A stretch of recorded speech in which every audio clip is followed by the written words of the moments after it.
Welcome to the CHCH Newsmakers podcast. I'm your host, Rick Zamperin. If it's making news in Hamilton, Halton, and Niagara, across Canada or around the world, it's going to be on Newsmakers.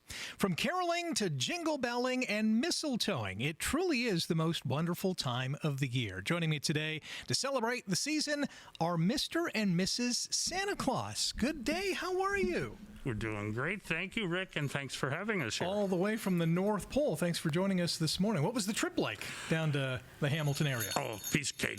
Yes. We take the sleigh right into the airport. We get a car so we don't have a fan base, and then we sneak our way up to your station. Tremendous. Tremendous. Mrs. Claus, what has this guy been like the last couple of days? Unbearable or ready to rock and roll? He gets so frantic because he's wanting everything to go so well. But it's been a lot of fun. He's teasing the elves and doing the practice run with the reindeer and everything. So I think he's all set. But I've got to keep him calm so that we get everything done. Very much so. Santa, are you ready? Kids in Canada, around the world want to know. We're almost ready. Okay. I have last-minute things because, you know, children change their mind all the time, and my elves have to fix things, and we have an elf for every child, so they have a function to make sure that every child is taken care of. Okay. Then we have to pack the bag, and that's the biggest chore. That's a lot of gifts to go around the world into one bag. That must be a whole day project. My elves, I have a full team of elves just for that job. Wow. Yes. So have you checked the list? Have you checked it twice? I have checked it once, twice, and thrice. Oh, wow. Because I can't make a mistake. I do not want anyone to be on the naughty list that doesn't deserve to be there. Right. So I'm checking all the time. And a lot of the children, they redeemed themselves in the last week. So that changes the list. Okay, yes. That's a lot of work. Yes, That's a lot of names on the list. And that's why Santa watches all year round. Make sure you're on the good list. So the kids have been relatively good this year. Relatively. Okay. They are kids. They are. I remember being a child. Yes. That was a long time ago, Santa. I know. Oh, it's getting spicy on the Newsmakers podcast all of a sudden. Let's talk about making toys. How hard is it? How easy is it? How crucial is this process? Well, the beauty of the North Pole is the magic in the tools. And each elf has a specialty job for making one thing. Okay. So any new toy that comes out, I have a specialty elf that teaches his team on how to make it. So would I say it's easy? Yes. Do I know it's difficult? Absolutely. But my elves are the best. Okay. Mrs. Claus, I know you're probably whipping up a storm in terms of making sure the elves are well fed, making sure Santa's well fed. You got some other duties as well to make sure that this guy is on schedule. Well, absolutely. I'm training all the elves all the time, Okay. especially the elves on the shelf. They come up every evening, Yes. and I make sure they know the tricks to play and everything, and then they get sent back to the children's homes in the Amazing. morning. But as far as looking after Santa, my job is keeping him well-fed and healthy and making sure he's not sneaking too many treats. Even though we're making treats at the North Pole all year, I make sure he gets something healthy before he has his treats. And the elves, too. They have to eat healthy before they get their treats. That's amazing. Santa, you couldn't do this without Mrs. Claus, could you? Wow. We're going to let everyone know. Okay. She's the boss. Oh, wow. She is the boss. Just like every household, the woman is the boss. I hear you. Listen, you're going to be consuming a lot of cookies on Christmas Eve, because I know cookies and milk are one of your, small pleasures in life. Yes. Do you have a favorite cookie? I love cookies. If I had to only have one, Oh, yes. it would be a chocolate chip. Okay, you can't go wrong with that. But I need to dip it in milk. And Mrs. Claus won't let me do it in the North Pole because I make too much of a mess. And when I'm in the house, I'm trying to dip my cookie and eat my cookie and drink my milk. Sometimes I make a mess in the house. So sometimes I ask the children to clean up my mess. Right. Sometimes they do, and sometimes they let mommy do it. Okay. Well, if you want to get on the nice list pretty quick, clean up the mess. Yes. Mrs. Claus, how frantic is it at the North Pole leading up to Christmas Day? Or is it a calm situation? Well, at the beginning of December, everybody knows their job, and it's quite calm. They're very, very focused. But today and tomorrow, everybody knows we're in a time crunch. Right. So the ones that have kind of let it slack a little bit, they get all panicked. But the ones that are very, very organized, they know exactly what they have to do. So it's a little mix of both, Nice. but we know that the countdown is on. Santa, what is it like flying around the world on Christmas Eve, delivering all these toys to amazing kids? It's amazing because the sky is my oyster. There's nobody up there. I go higher than the airplanes. I have clear skies. Yeah. I make phone calls into some of the countries to make sure I have a right of way in case as I come down lower, I don't bump into a plane. Right. But it's fun because I go faster than planes. So I can get to places that no one can, and more quickly. It's amazing. It's amazing how quick I can go up in the sky.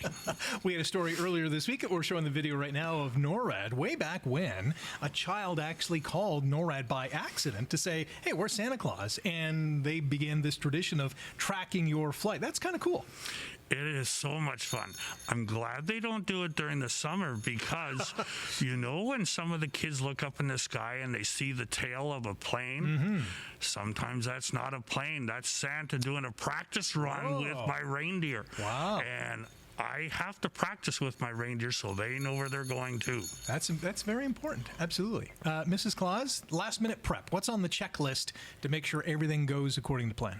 Well, I make sure on the sleigh that the cocoa machine is working. Oh. Because Santa needs some hot cocoa throughout the trip to keep his energy up. And I'm just making sure everybody knows their place.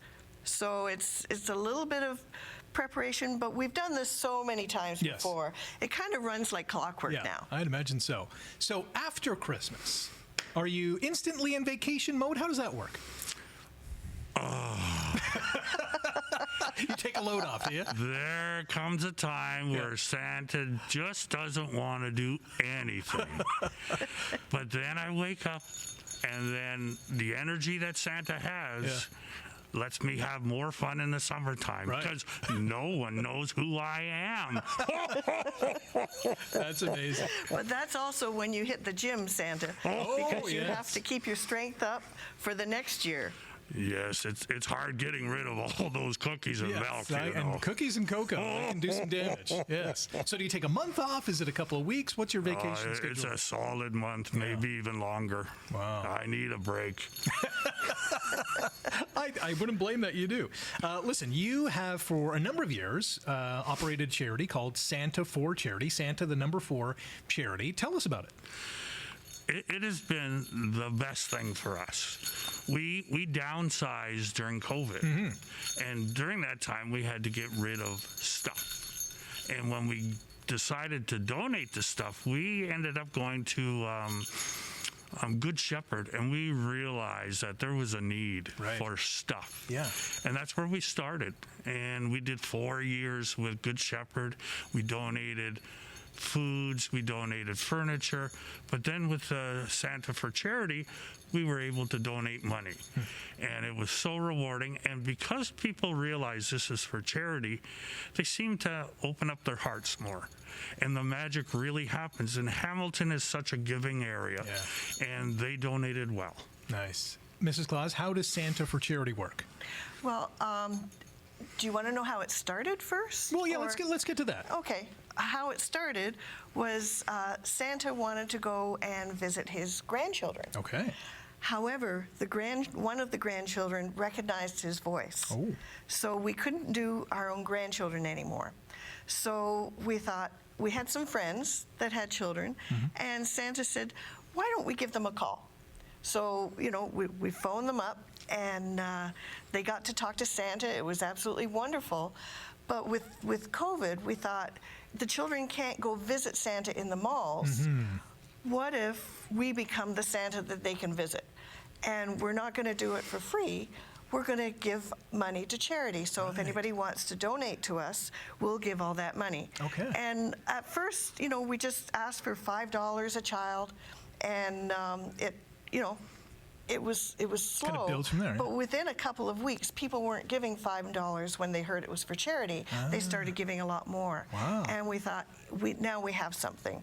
So we have the website, santaforcharity.com, and we just started advertising to all the news media, and word of mouth, it spread, and now it's grown into something that we start in the middle of November, and we end today, December 23rd. Yeah.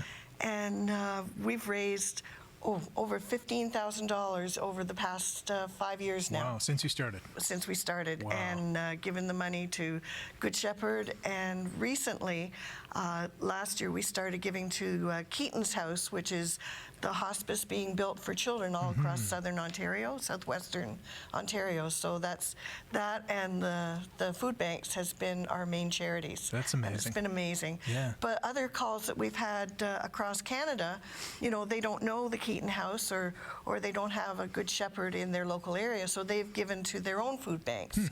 So literally, we have given to food banks across Canada, Australia, and some in the U.S. as Yep. well. Wow, that is So, tremendous. Yeah, it's been very, very rewarding. Yeah. Did you think it would become so big when you first launched it? No. No. This was, it took us by surprise. Yeah. First, we thought it would just be friends and family and, people that they knew. But then the word spread. And Santa advertised in a Facebook group up north of Kingston. And there was one gentleman in that group, and he put it out to all his needy friends. He said, I'll pay if you want this call. And that resulted in a teacher in Alberta saying, well, can you do a whole classroom? Wow. And so we've been doing schools, kindergarten, grades, kindergarten to grade 2, and it's just been so magical, the giving that has happened with this call. Aside from the financial response, what kind of human response do you get, like from the kids? Oh, well, do you know what it's like to receive a call from Santa? I don't think I ever have been called by Santa. Can you remember I might have been on the naughty list too many times. No. But back in your day, do you remember Romper Room? Yes. And did you ever get your name called? I did. I do recall that. How did you feel? It was such a special moment. Well, think of it larger than that. Yeah. Because Santa knows stuff. Yeah. And Santa sees the eyes get big, the mouth open when I'm saying, I saw you doing this, and then the surprise that I know things. Right. And so that's from a child's point of view. And then they start talking to me, and boy, anything can go. I would guess that some of these calls get a little interesting. Oh, they're my favorite, if I may. Yes, I was going to ask you about some memorable moments. I had a little boy that I was going to call. He was 6 years old, and let's call him Bobby. Okay, Bobby. And Bobby was going to have his call, but I got a text from his mother saying he's cut his finger, he might have surgery, we might have to cancel. Oh, no. And I said, oh, that's terrible, but we'll rebook it. 2 hours later, I get a text saying, call's on. But you might want to mention his finger. Oh, okay. I said, okay, we can do that. So on to the screen he comes, and he's got the hair with out of wave. He's got 2 horns and a tail. He's my little Bobby. Okay. And he has his finger up like this, and he's trying to rip off his Band-Aid, and I'm trying to keep him on the straight and narrow. And I said, Bobby, at least you won't pick your nose with that finger. And he said, that's okay, Santa. I use this finger. Oh, no. Well, Santa couldn't help it. I got a chuckle out of that one. I'd imagine And so. I'm still chuckling. What are some of the more common questions you get from little kids? Oh, my. Well, Apart from what they want for Christmas. yes. How do I go to the bathroom?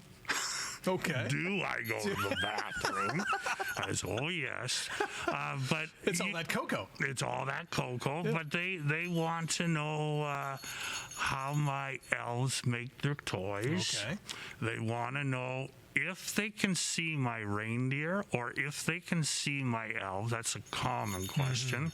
And the answer to that is? They're in the barn. They're in a different building than because I'm working from my office, and they have a function, and they're working hard to build your toys. Makes sense. Yes, and that's probably the most common because a lot of the times they're in awe that Santa has called them. Right. So a 6 and a 7-year-old that's got lots of energy sometimes becomes shy. So I have to draw the questions out of them. Well, I think it's because they know a lot's riding on the line. The Santa's on the phone. They don't want to mess it up. They don't want to accidentally end up on the naughty list. Oh, Santa knows. Santa knows. Back to Santa for Charity. So this year's initiative is done. There's certainly room next year to jump on board if there's a teacher or a community group that says, hey, this is going to be a great idea for our kids. So how do they get involved? How do they register for next year? Well, they on our website is our contact information, and all they do is get in touch with us. And Santa gets right back to them within 24 hours. Nice. And we set a date. Like, we already have bookings for next year, which is very exciting for us. And, we just we describe how it's done, and we say, the time that we need for our call, and they book the date, and they donate the money to Dennis directly. Nice. And away you go. And away we go. And we combine everything that we've brought in and give it to the charity. We'll be doing that later today. Awesome. So how much have you raised this year? This year, we're just short of $4,000. Whoa. And that started from $5 a call, That's if you amazing. remember. Yeah. And then what we do is pool it. And then this year, we're going to divide it between two charities, the Keaton House and the Good Shepherd. And that way, we get a tax receipt for the service. That's important. And we let the community know that there was money received and given, so we're not taking it. Yeah. That's got to be a great feeling. I mean, you're giving all the time. You're spreading Christmas joy throughout the year, especially on Christmas morning as kids are waking up and unwrapping all these presents. It's got to feel good to give back to these charities as well. It feels so good because there's 4 winners. There's the children, there's the parents and the grandparents. They get as much joy out of the magic of this call as the children. Yeah. There's the charity, and for Mrs. Claus and I, it's so rewarding. Yes. So we win too. So Amazing. it's fun. I would assume this question comes up from time to time. We know Santa Claus is Kris Kringle. Do we know Mrs. Claus's first name? Well, that's an interesting question. Okay. Rick, you know the word believe. Yes. You need to believe in Christmas. Well, my name is in the word believe. Okay. My name is Eve. Oh, there you go. Breaking news here on Newsmakers. I never knew that. Now we know. Now you know. Oh, that is amazing. What's the best time of the season for you? Is it flying around the world? Is it getting the toys ready? Is it making sure everything's running tickety-boo? What's the highlight? My best time is talking to the children. Right. And when I see the magic in their eyes, and when Mrs. Claus says believe, when they believe and the magic of Santa is there, it's something to behold. Right. And it is just fun to watch it happen. What's your Christmas message? We'll start with Mrs. Claus. Oh, my message is very easy. Life is magical, so be magical every day. You can, magic comes from giving, and that's where Santa's magic comes from. So the more you give, the more magical your life is. And I always just say, be magical. That's a great message. Mr. Claus, what's your Christmas message to the boys and girls? I want you to be good, but I want you to have fun. And Santa's always watching, so make good choices. But I believe in you, So I know you're going to make good choices and grow up to be good boys and girls. But just in case, I want you to know that I'm watching, just to make sure. That's a good message. Can I ask you what I'm getting for Christmas this year? Yes, you may. Okay. What am I getting for Christmas this year? You will find out Christmas morning. Thought I had him there for a second. Santa Claus, Eve Claus, thanks for joining us on Newsmakers today. You're going to be on Morning Live on Christmas Eve morning as well, so we're happy to have you in studio again. Safe travels around the world. Make sure this guy's on schedule. A lot of boys and girls counting on him. Thanks for the time today. Rick. Thank you. All right. That was wonderful. Santa Claus and Mrs. Claus, thanks for checking out the Newsmakers podcast, and a big thank you to the all-star cast behind the scenes. If you like today's episode, click the thumbs up, hit subscribe, leave a comment as well. Catch the Newsmakers podcast on chch.com/podcasts and wherever you get your favorite podcasts.